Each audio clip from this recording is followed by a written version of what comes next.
Hi everyone. Imagine having access to the most exclusive information in the world. Information about which companies will receive what contracts, which laws will affect what sector, and which companies will be given government grants. The kind of information that could make you millions on the stock market. Well, reason for the call today, John, is something just came across my desk, John. It is perhaps the best thing I've seen in the last 6 months. If you have 60 seconds, I'd like to share the idea with you. Well, today we're diving into the wild world of congressional stock trading, the insider trading accusations, and why a growing movement to ban Congress from trading stocks might just restore a little bit of trust in our government. I'm Jason Chernetsky, and this is True Story. Congressional stock trading has been a hot topic for many years, but it's back in the spotlight with bipartisan efforts to ban members of Congress from trading stocks. The name for this bill is it's called the Pelosi Act. They called it the Pelosi Act because it means Preventing Elected Leaders from Owning Securities and Investments Act. Because it's not even disputed anymore.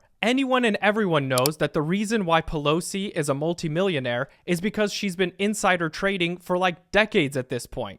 Allegedly. What's funny is that if this law does eventually pass, it will actually hurt a bunch of random people because there's a group of guys who track Pelosi's every investment and invest alongside of her, and they've made crazy returns doing this. So Pelosi, since we've been tracking her, is up 87%. That's from, I think, around May of 2021, outperforming the SPY by 50%. Since in that time period, since we've been doing this thing, we now have $300 million literally investing alongside her. People have profited $30 million trading, doing whatever she does in that time period, give or take. But the good news is people have had enough. There's a group of guys who track and expose all of the trading that these senators and congressmen do just to show people how ridiculous it really is. There's a guy who goes by Unusual Whales who tracks and posts activity by politicians in the stock market that is a little unusual and means they probably know something that we don't know. There's also a group called Quiver Quantitative that is truly amazing. That's my quant.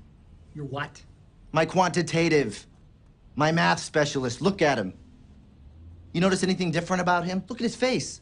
That's pretty racist. Look at his eyes. I'll give you a hint. His name's Yang. They track all of the politicians' trading activities and show you which committees they sit on and which laws they're about to pass and how it affects the very stocks that they have purchased or sold. Now, these guys realize that the money is so good that if you just trade and copy exactly what Pelosi does, you can make so much money. Sounds like a get-rich-quick scheme. Yes, thank you. You will get rich quick. We all will. Now, the problem is not just a Democrat one. Both Republicans and Democrats in the House have been exposed to be doing this at a massive scale. Pelosi is just the biggest name and the head of the snake because it's ridiculous how good her returns are. Republican Dan Crenshaw has also been caught and exposed many times for how unusual his investment activity is. Tell us about my all-time favorite member of Congress, Dan Crenshaw. Did you see the free press he did where we posted this?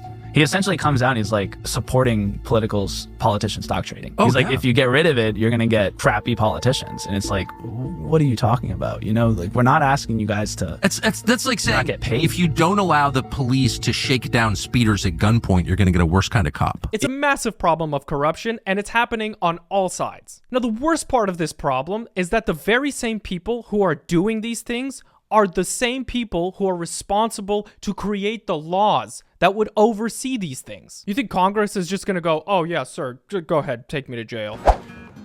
Let's do this.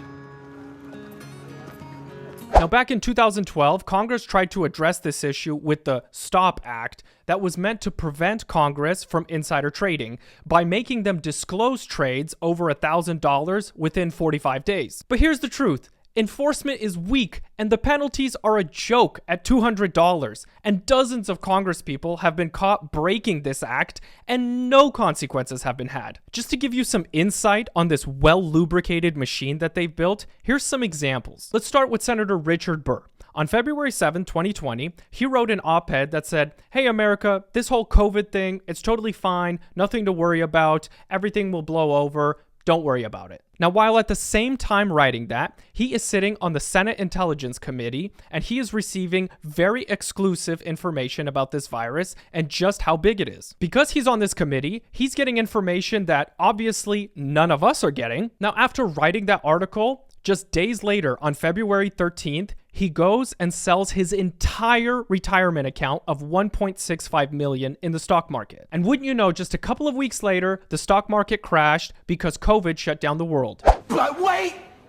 There's more! Another one is Republican David Rouser, who made 149% returns on his stock trading in 2024. Democrat Debbie Schultz made 142% on her trading in 2024. And Democrat Ron Wyden made 123% in 2024 on his stock trading. Boy, I would love to make those kind of numbers. It's pretty obvious that all of these people are just doing incredibly large amounts of insider trading. Allegedly. But this is still happening today. For instance, Marjorie Taylor Greene bought Palantir stock on April 8th. Then, on April 17th, a $30 million deal was announced between Palantir and ICE. Boy, she sure has great timing. But she also happens to sit on the House Committee on Homeland Security. A 2022 analysis by the New York Times found that 97 congressmen made trades that are directly tied to their committee work. Now, let's talk about our little liar. I just don't want you to lie to me. I don't want you to ever lie to me. Have I ever lied to you? Yeah. I just don't want you to. Today, it's Representative Rob Bresnahan Jr., a Pennsylvania Republican. On his 2024 campaign trail, Rob wrote a letter to a local newspaper vowing to co-sponsor a bill that would ban congressional stock trading in order to restore our trust in the government. Well, he got elected. And wouldn't you know it, he never co-sponsored a bill to ban congressional stock trading in order to restore our trust in government. And on top of that, he's one of the most active stock traders among our freshman class in Congress. I can always tell when somebody's lying. I just need to know two things. What the person is saying and what the truth is. And if those things are different, the person's lying. And that is why he is our little liar. As of now, the Pelosi Act has been getting quite a bit of traction, and President Trump says he will sign it into law if it comes across his desk. Now, what do you think about the movement to ban congressional stock trading? Do you think it's a good idea? Or do you think that this just happens in every government and we just have to be okay with it and say, well, it's just the way things are? As always, if you have questions or comments or memes, you can email us at trustoryco@proton.me. We'd love to hear from you, and we might include it in our next show. Thanks for watching. God bless you. Remember to subscribe, and I'll see you next time.